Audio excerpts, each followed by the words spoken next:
대통령마저 눈물 훔치게 한 노래. 영빈관을 뒤흔든 김용빈의 마지막 선택이라는 제목으로 그날 밤을 설명하려 한다면 우리는 먼저 이 행사가 무엇이 아니었는지를 말하는 것부터 시작해야 한다. 그것은 국빈 만찬도 아니었고 선거를 앞둔 정치적 쇼도 아니었으며 외교 수첩 어딘가에 기록될 의전 행사도 아니었다. 초대장의 맨 윗줄에는 또렷하게 이렇게 적혀 있었다. 국민 1호 콘서트, 다시 노래하다.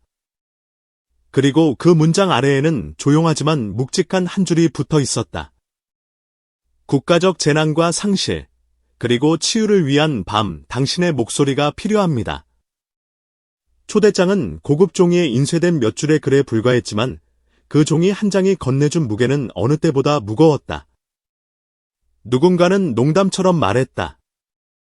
영빈관까지 가면 이제 정말 다 찍은 거 아니냐고, 이쯤 되면 훈장도 받아야 하는 거 아니냐고 웃었지만 정작 당사자인 김용빈은 초대장 속 문장을 몇 번이고 눈으로 더듬으며 쉽게 입을 떼지 못했다. 위로. 그 단어 하나가 가수라는 직업을 평생 붙잡고 살아온 그의 어깨 위에 전혀 다른 색깔의 짐으로 내려앉고 있었다. 행사 당일, 청와대 영빈관은 형식적으로는 늘 그랬듯 완벽했다. 따뜻하면서도 절제된 샹들리에 조명, 카페트 위에 반드시 놓인 의자들, 무대 뒤편을 채운 오케스트라의 악기들이 조용한 숨을 쉬고 있었다. 그러나 그날의 공기는 축제의 설렘보다 오래된 기억을 다시 꺼내야 하는 사람들의 긴장감에 가까웠다. 한쪽 벽에는 지난 몇 년간 이 나라를 뒤흔들었던 장면들이 흑백 사진으로 빼곡히 걸려 있었다.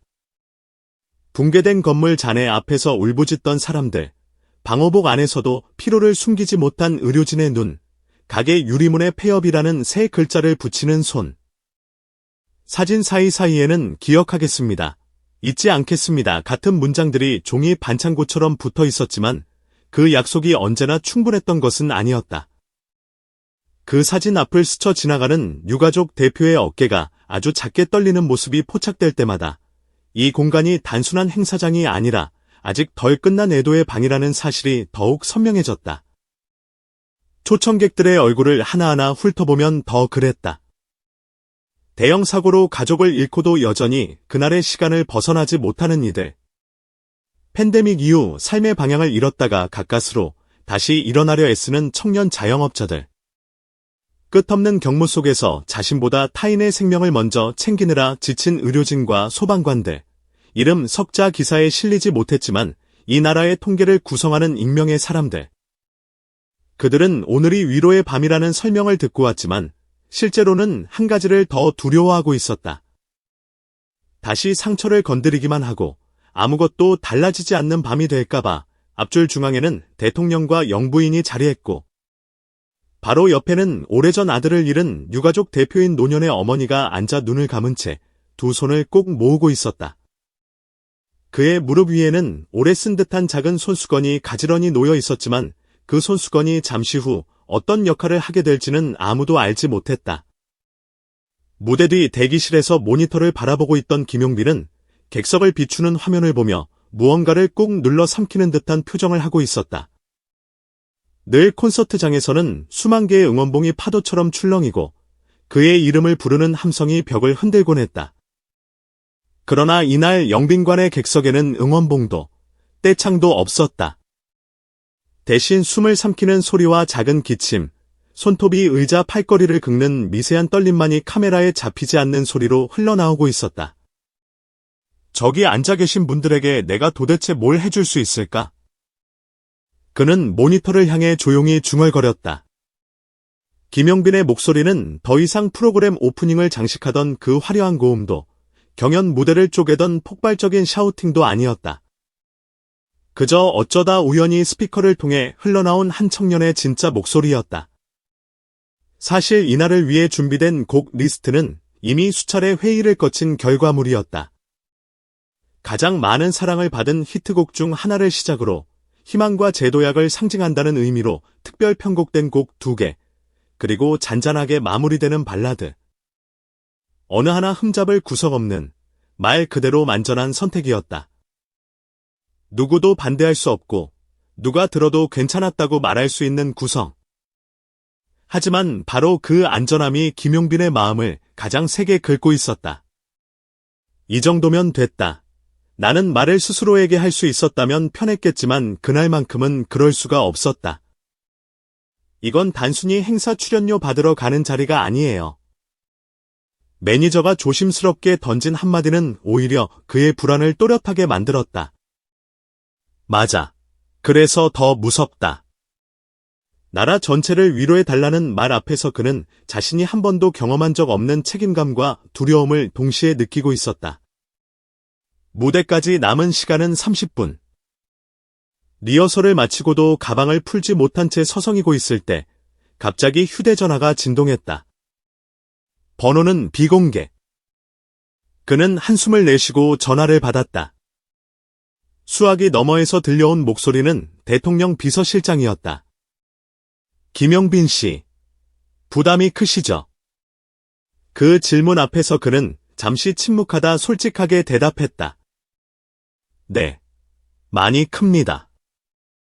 그 대답은 가수의 체면을 내려놓은 한 사람의 인간으로서의 고백이었다. 그런데 돌아온 답은 예상 밖이었다. 오늘은 잘하려고 애쓰지 않아도 됩니다. 잠시 멈추었던 생각이 그대로 멈춰버린 것 같았다. 비서실장은 말을 조금 고르고 나서 덧붙였다. 오늘 이 자리에 오신 분들, 노래를 잘 부르는 사람보다는 같이 울어줄 사람을 기다리고 있습니다. 그 한 문장은 세트리스트보다, 조명 동선표보다, 수많은 음악 장비보다 더 강하게 그의 머릿속을 울렸다. 통화를 끊고 난 뒤, 그는 손에 쥐고 있던 마이크를 내려놓고 한동안 아무 말도 하지 못했다. 그리고 마침내 그는 결정을 내렸다.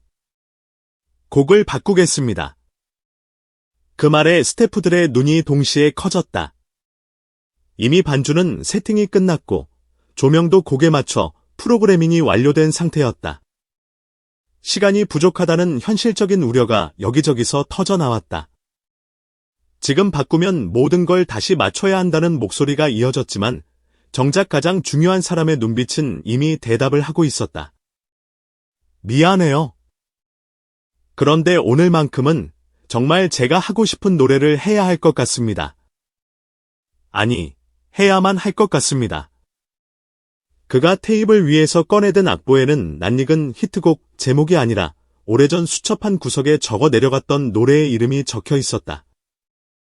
무명 시절, 어느 재난 뉴스 화면을 보고 혼자 울면서 썼던 곡, 언젠가 나라를 대신해 이 노래를 부를 수 있는 날이 오면 좋겠다고 거의 기도처럼 중얼거렸던 곡.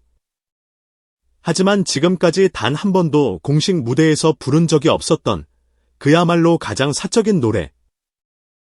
영빈관의 조명이 다시 한번 천천히 낮아졌다 높아졌다. 여러 팀의 공연이 이어지는 동안 대통령의 표정은 겉으로 보기에는 늘 그랬던 것처럼 차분했다. 박수를 치고 고개를 끄덕이고 무대 위 가수들에게 미소를 보내기도 했다.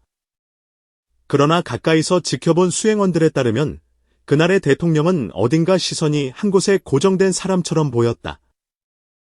영부인은 조용히 손을 모으고 무대를 바라봤고 무릎 위에 올려둔 하얀 손수건의 끝을 손가락으로 천천히 매만지고 있었다. 마치 언젠가 닿을 눈물을 미리 기다리고 있는 듯한 모습이었다. 마침내 사회자의 목소리가 한층 높아졌다. 오늘 마지막 무대입니다. 국민 위로자라는 별명을 얻은 분이지요. 요즘 전 세대의 마음을 껴안고 있는 가수 김용빈 씨를 박수로 맞아주시기 바랍니다.